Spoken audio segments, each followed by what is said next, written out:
Hello dear friends, welcome to my studio in Montreal. Today we're going to Morocco another one time.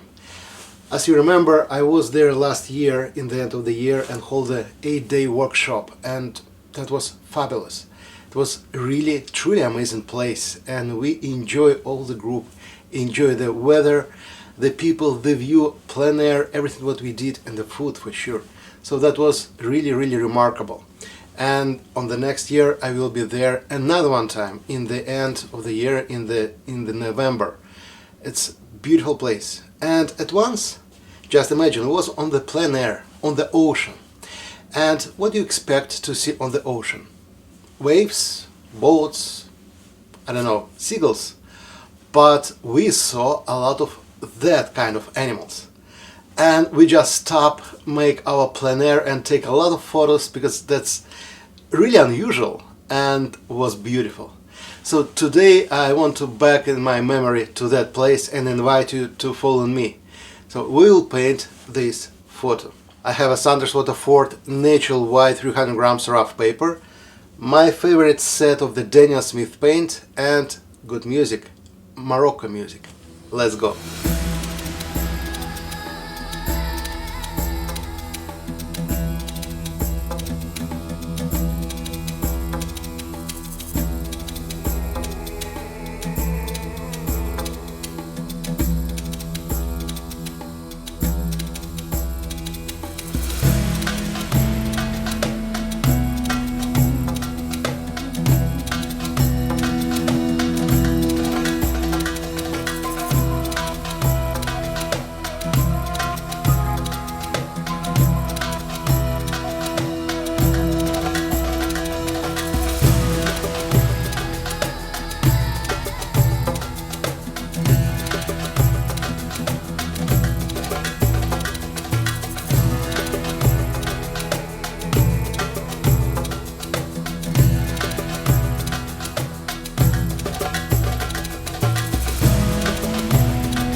I special make it like a fast sketch. It's really unusual combination, this beautiful animal and the ocean, because before I never think what that's possible to see the camel on the water like that. So that was a truly remarkable trip, and I invite you to join me another one time in the end of 2023, right here in Essaouira. Thank you very much for your time. Stay healthy, be creative, and see you next Monday. Bye bye.